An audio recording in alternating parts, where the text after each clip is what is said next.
Welcome back to TD World. Edwin here.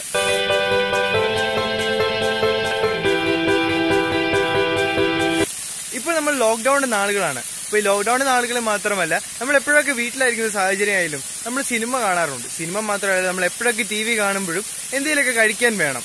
അപ്പൊ കഴിക്കുന്ന സമയങ്ങളിൽ നമുക്ക് പെട്ടെന്ന് എന്തെങ്കിലും സാധനം ഉണ്ടാക്കണമെങ്കിലോ ഒരുപാട് മെനക്കെടാതെ നമുക്ക് ഉണ്ടാക്കാവുന്നതാണ് പോപ്കോൺ.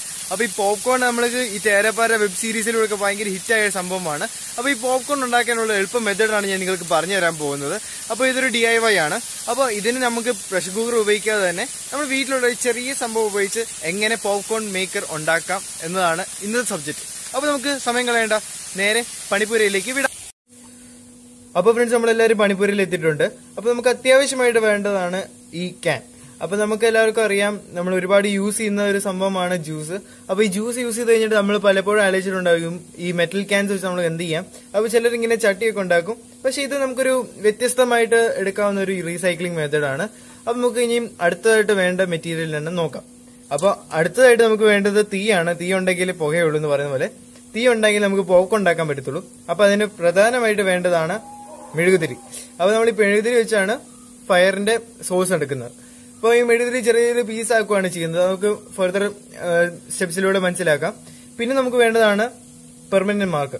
പെർമനന്റ് മാർക്ക് തന്നെ വേണമെന്നില്ല, നമുക്ക് വേറെ ഏത് മാർക്കർ എടുക്കാം. പക്ഷെ ക്യാനകത്ത് തെളിയുന്നതായിരിക്കണം എന്നുള്ളതും. പിന്നെ നമുക്ക് വേണ്ട ചെറിയ ചെറിയ കാര്യങ്ങളൊക്കെ ഉള്ളൂ. സിസേഴ്സ്. അപ്പൊ ഈ സിസേഴ്സും പിന്നെ അത്യാവശ്യമുള്ളത് നമുക്ക് വഴിയെ മനസ്സിലാവും. അപ്പൊ സിസേഴ്സ് എന്തായാലും എടുത്തു വെച്ചേക്കാം. പിന്നെ നമുക്ക് വേണ്ട ഒരു അത്യാവശ്യ ഘട്ടമുണ്ട്, അത് നമുക്ക് പിന്നീട് നമുക്ക് മനസ്സിലാക്കാം. അപ്പൊ ഞാൻ 2 ക്യാൻ എടുത്തതിൽ ഒരെണ്ണം 7-Upന്റെ ക്യാനും ഒരെണ്ണം പെപ്സിയുടെ ക്യാനാണ്. കാരണം ഒരെണ്ണം ഗ്രീനും ഒരെണ്ണം ബ്ലൂ ആകുമ്പോൾ ഒരു എടുപ്പ് കാണും. അപ്പൊ ഞാൻ ബേസ് ആയിട്ട് എടുക്കുന്നത് ഗ്രീൻ ആണ്, അതായത് 7-Upന്റെ.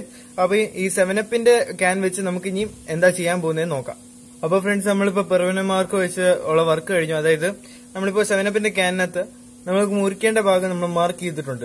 ഇത് ഏകദേശം ഒരു പകുതി വരെ എടുക്കാം, അതിൽ താഴ്ന്നതായിരിക്കും നല്ലത്. അപ്പൊ ഏറ്റവും അവസാനം സ്ട്രക്ചർ വരുമ്പോൾ നിങ്ങൾക്ക് ഇഷ്ടം പോലെ ചെയ്യാവുന്നതേ ഉള്ളൂ. ഞാനിപ്പോ പകുതി ലെവൽ വെച്ചാണ് എടുത്തിരിക്കുന്നത്. അതുപോലെ തന്നെ നമ്മൾ ടോപ്പ് ഭാഗം, ഇത് ഞാൻ പറഞ്ഞ പോലെ ബേസ്മെന്റ് ആണ്. അപ്പൊ ഇനി ടോപ്പ് ഭാഗത്ത് നമ്മൾ എടുക്കുന്നത് പെപ്സിയുടെ. അപ്പൊ പെപ്സിയുടെ ക്യാനിൽ നമ്മൾ വരച്ചിരിക്കുന്നത് ഇങ്ങനെയുള്ള ഷേപ്പാണ്.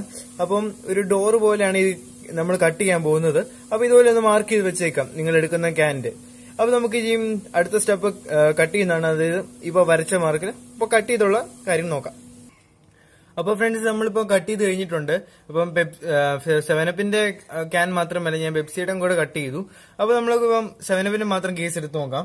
അപ്പൊ നമ്മള് നേരത്തെ കട്ട് ചെയ്ത് മാറ്റിയ പീസും ഇതും കാണിക്കാം. അപ്പൊ നിങ്ങൾ ഈ ക്യാൻ കട്ട് ചെയ്യുമ്പോൾ പ്രത്യേകം ശ്രദ്ധിക്കേണ്ടത് എന്ന് വെച്ചാൽ മാക്സിമം സുരക്ഷിതരായിരിക്കുക. അതായത് കൈ മുറിയാൻ നല്ല ചാൻസ് ഉണ്ട്. എന്റെ കൈ മുറിഞ്ഞു. അപ്പം നിങ്ങൾ അതനുസരിച്ച് സൂക്ഷിച്ച് ചെയ്യുക. പിന്നെ നമുക്ക് പകുതി വരെ മുറിച്ച് വെച്ചിട്ടുണ്ട്. പിന്നെ നമ്മൾ മുറിച്ച് കഴിഞ്ഞിട്ട് മേളത്തെ പീസ്, അതായത് ഓപ്പൺ ചെയ്ത പീസ് മാറ്റി വെച്ചിട്ട് ക്ലോസ്ഡ് ആയിട്ടുള്ള പീസ് എടുത്ത് വെക്കുക. എന്നിട്ട് നമ്മൾ മേളത്തെ ഭാഗം ഇങ്ങനെ ചെറിയ കഷ്ണങ്ങളായിട്ട് മുറിച്ച് വെക്കുക. കംപ്ലീറ്റ് ആയിട്ട് മുറിക്കണ്ട, ആ ചെറിയ ലൈനായിട്ട് മുറിച്ചാൽ മതി. പിന്നെ നമ്മൾ ഒരു ചെറിയ ഓപ്പൺ പേസ്, ഇപ്പൊ ഞാൻ ഈ ബാർകോഡ് ഉള്ള സ്ഥലം അവിടെ ലൈൻ കിടപ്പുണ്ട്, ആ ഒരു ലേഔട്ടിലാണ് വെട്ടിയിരിക്കുന്നത്. അപ്പൊ നിങ്ങൾ അതുപോലെ വെട്ടുക. എന്നിട്ട് ഈ പൊങ്ങി കിടക്കുന്ന സ്ഥലം നിങ്ങൾ എങ്ങനെയെങ്കിലും ഹാമർ വെച്ചോ അല്ലെങ്കിൽ വേറെ ഏതെങ്കിലും മെത്തേഡ്സ് വെച്ച് ഇത് അടിച്ച് നിരപ്പാക്കുക. ഇത്രയുമാണ് നമുക്ക് ഈ 7-Upന്റെ ക്യാൻ വെച്ച് ചെയ്യാനുള്ളത്. അപ്പൊ ഇത് ബേണിംഗ് പോൾ ആണ്, ഞാൻ നേരത്തെ പറഞ്ഞായിരുന്നു. അപ്പം ഇവിടെയാണ് നമ്മളിപ്പം ക്യാൻഡിൽ വെക്കുന്നത്. അപ്പൊ ക്യാൻഡിൽ വെച്ചാണ് ഇത് നമ്മൾ കുക്ക് ചെയ്യുന്നത്. അപ്പൊ നമുക്കിപ്പം 7-Upന്റെ കേസ് എടുത്ത് മാറ്റി വെക്കാം. ഇനി പെപ്സിയുടെ ക്യാൻ എടുക്കാം. അപ്പൊ പെപ്സിയുടെ ക്യാനാണ് ടോപ്പായിട്ടെന്ന് ഞാൻ പറഞ്ഞു. അപ്പം നമ്മൾ നേരത്തെ കട്ട് ചെയ്ത പീസ് മടക്കി വെച്ചിട്ട് അതിലേക്ക് ഇതിങ്ങനെ വെക്കുവാണ് ചെയ്യുന്നത്, വെർട്ടിക്കലായിട്ട്. അപ്പം വെച്ച് കഴിഞ്ഞാലും ഇതിനകത്ത് നമ്മൾ പോപ്കോൺ ഇടുന്നു. പിന്നെ ഇവിടെയാണ് കുക്ക് ചെയ്യുന്നത്. അപ്പം ഇതാണ് ഓപ്പൺ സ്പേസ്. പിന്നെ ഈ സൈഡ് ഭാഗം നമ്മൾ മുറിച്ച് കഴിഞ്ഞിട്ട് ഇത് മടക്കി വെക്കുക, അല്ലെങ്കിൽ കൈ മുറിയാൻ നല്ല ചാൻസ് ഉണ്ട്. അപ്പൊ അത് മടക്കാൻ വലിയ പാടൊന്നുമില്ല. ഏതെങ്കിലും 2 സൈഡിൽ ഇങ്ങനെ ഒരു വെട്ട് കൊടുത്തിട്ട് ആ ഭാഗം നമുക്ക് ഇങ്ങനെ ഫ്ലിപ്പ് ചെയ്ത് വെക്കാവുന്നതേ ഉള്ളൂ. അപ്പം ഇതാണ് ഡോർ ഞാൻ പറയും. പിന്നെ ഈ ചെറിയൊരു ഭാഗം ഇവിടെ വിട്ടേക്കാൻ മുറിക്കുന്ന സമയത്ത്, എന്നാലും ഇത് തുറക്ക അടക്കുകയും ചെയ്യാൻ പറ്റുമോ. പിന്നെ ഒത്തിരി തുറക്ക അടക്കുകയും ചെയ്താൽ അത് മുറിഞ്ഞു പോകാൻ നല്ല ചാൻസ് ഉണ്ട്. അതായത് ഇളകിപ്പോയി കഴിഞ്ഞാൽ പിന്നെ നമുക്ക് ഇൻസുലേഷൻ ടേപ്പ് വെച്ച് ഒട്ടിക്കാവുന്നതേ ഉള്ളൂ. നമ്മുടെ സെലോ ടേപ്പ് വെച്ച് ഒട്ടിച്ചാൽ അത് കത്തിപ്പോകും. പക്ഷെ ഇൻസുലേഷൻ ടേപ്പ് ആണെങ്കിൽ പിന്നെ ലാസ്റ്റ് ചെയ്യുന്നതായിരിക്കും. അപ്പൊ നിങ്ങളത് ശ്രദ്ധിക്കുക. അപ്പൊ അങ്ങനത്തെ സാഹചര്യം വരുവാണെങ്കിൽ അങ്ങനെ നമുക്ക് തരണം ചെയ്യാവുന്നതാണ്. അപ്പൊ നമുക്ക് ഇനിയും അടുത്ത പ്രോസസ്സിലേക്ക് പോവാം. അപ്പൊ നമ്മളിപ്പോ 7-Upന്റെ ക്യാൻ എടുത്തു. എന്നിട്ട് ഈ മേളി മുറിച്ച് വെച്ചേക്കുന്ന ഭാഗം മടക്കി മടക്കി താഴേക്ക് വെക്കണം. എന്നിട്ട് നമുക്ക് ചുറ്റിക വെച്ച് അടയ്ക്കുകയും ചെയ്യണം. അപ്പം അത് കഴിഞ്ഞിട്ടുള്ള ഭാഗം നോക്കാം. പക്ഷെ അതിനു മുമ്പ് നമുക്ക് ചെയ്യേണ്ട വേറെ കാര്യമുണ്ട്. മെഴുകുതിരി നമുക്ക് ചെയ്യേണ്ടത് ചെറിയ ചെറിയ കഷ്ണങ്ങളായിട്ട് മുറിക്കുകയാണ് വേണ്ടത്. അപ്പൊ ചെറിയ ചെറിയ തിരികൾ കിട്ടും. അപ്പം അതുകൊണ്ട് നമുക്ക് നോക്കുകയും ചെയ്യാം. അപ്പൊ നമുക്ക് ഇനിയും നെക്സ്റ്റ് സീൻ. അപ്പൊ ഫ്രണ്ട്സ്, നമ്മളിപ്പോ ഫൈനൽ പ്രോസസ്സിലേക്ക് എത്താറായി.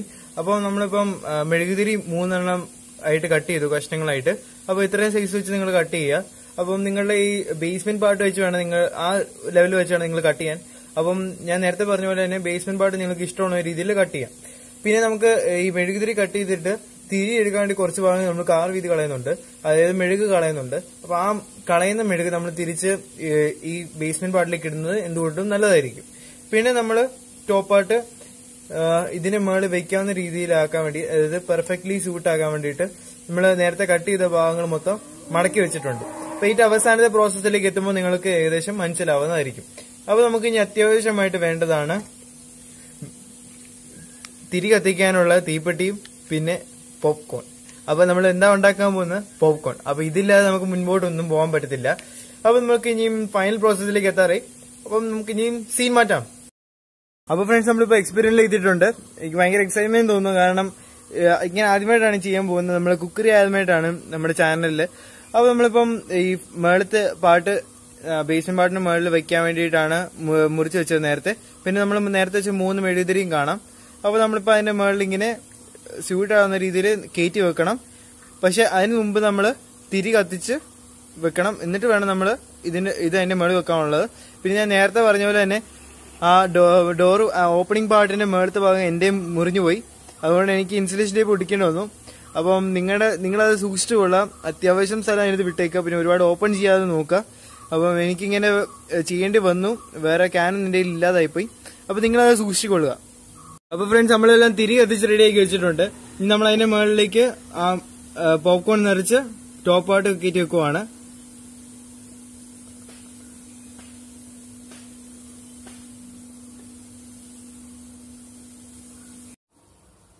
ഗൈസ്, ഞങ്ങൾ നിങ്ങളുടെ മുന്നിൽ ഒന്നും മറച്ചു വെക്കുന്നില്ല. ഇത് ഞങ്ങളിപ്പോ യൂട്യൂബ് വീഡിയോ കണ്ടിട്ട് തന്നെ ഉണ്ടാക്കുന്നതാണ്. ഇപ്പം മെഴുകുതിരി വെച്ച് നിൽക്കുന്നില്ല. ഞങ്ങൾ പിന്നെ തീപ്പെട്ടിയുടെ കവർ കൂടെ ഇട്ടിട്ടാണ് കത്തിക്കുന്നത്. ഇതിപ്പം പൊങ്ങി തുടങ്ങിയിട്ടുണ്ട് പതിയെ പതിയെ. എന്താവും റിസൾട്ട് എന്ന് നോക്കാം. ഒന്നും പറയാനില്ല. ഞങ്ങൾ ഒരുപാട് പേടിച്ചിരിക്കുന്നു. സക്സസ് ആവില്ലെന്ന് അറിയത്തില്ല. അടിയിൽ ഞങ്ങൾ മെഴുകുതിരി മൊത്തം ഒരുക്കി തീർന്ന് ഏറ്റവും അവസാനം തീപ്പെട്ടിയുടെ കൂട് വരെയിട്ടാണ് കത്തിച്ചത്. പിന്നെ പേപ്പറൊന്നും ഇടണ്ട, കാരണം ഒരുപാട് ആള് കത്തുകയും ചെയ്യും. അപ്പൊ ഇതായിരിക്കും നല്ലത്. പിന്നെ അകത്ത് നോക്കുന്ന റിസൾട്ട് പിന്നെ പറയണ്ട, ഒരു രക്ഷയില്ല. അപ്പൊ നിങ്ങളിത് വീട്ടിൽ ട്രൈ ചെയ്ത് നോക്കാം. നല്ല ചൂടുണ്ട്. ഏതായാലും ഞാൻ പറഞ്ഞല്ലോ, ഇതൊരു ഫണ്ണായിട്ട് എടുത്താൽ മതി. ഏതായാലും നമുക്ക് ഇപ്പോൾ ഉണ്ടാക്കുന്ന നല്ല ചൂടോടെ കിട്ടാൻ ഒരു പറ്റിയ മെത്തേഡാണ് ഇത്. അപ്പം നിങ്ങളിപ്പം വീട്ടിലിരിക്കുന്ന സാഹചര്യത്തിൽ ചെയ്ത് നോക്കാൻ പറ്റിയൊരു എക്സ്പെരിമെന്റ് ആണ്. ഭയങ്കര എൻജോയബിൾ ആണ്. അപ്പൊ ശരി. അപ്പൊ ഈ ലോക്ക്ഡൌണിന്റെ സമയം നിങ്ങൾ പോപ്കോൺ ഒക്കെ കഴിച്ച് മാക്സിമം ചില്ലടിക്കുക. അപ്പൊ നിങ്ങൾക്ക് ഇപ്പൊ വീട്ടിലുള്ള സമയങ്ങളിൽ മറ്റുള്ളവരുമായിട്ട് സന്തോഷം പങ്കിടുകയും അങ്ങനെ എന്താ പറയാ ഒരു മറക്കാനാവാത്ത ദിവസങ്ങളാക്കി എടുക്കുക ഈ ലോക്ക്ഡൌണിന്റെ സമയം. അപ്പൊ നിങ്ങൾക്ക് ഇത് ഒരിക്കലും തിരിച്ചു കിട്ടത്തില്ലെങ്കിൽ പിന്നെ ഈ കൊറോണ കാലത്ത് നിങ്ങൾ മാക്സിമം സൂക്ഷിക്കുകയും ചെയ്യണം. പിന്നെ ലോക്ക്ഡൌൺ നീട്ടി വെച്ചിരിക്കുന്നതിനാൽ നിങ്ങൾ കൂടുതൽ ജാഗ്രതരാകുകയാണ് വേണ്ടത്. അപ്പൊ നിങ്ങൾക്ക് ഈ സംഭവം നിങ്ങളുടെ ദൈനംദിന ജീവിതത്തിൽ പ്രയോജനപ്പെടട്ടെ. ലോക്ക്ഡൌണിന്റെ കാര്യങ്ങളിൽ മാത്രമല്ല, ഇനിയുള്ള മുൻപോട്ടുള്ള ജീവിതത്തിലും ഈ സംഭവം നിങ്ങളുടെ ജീവിതത്തിൽ ഉണ്ടാവണം എന്ന് ആശംസിച്ചുകൊണ്ട് this is Edwin with Devadathan signing out.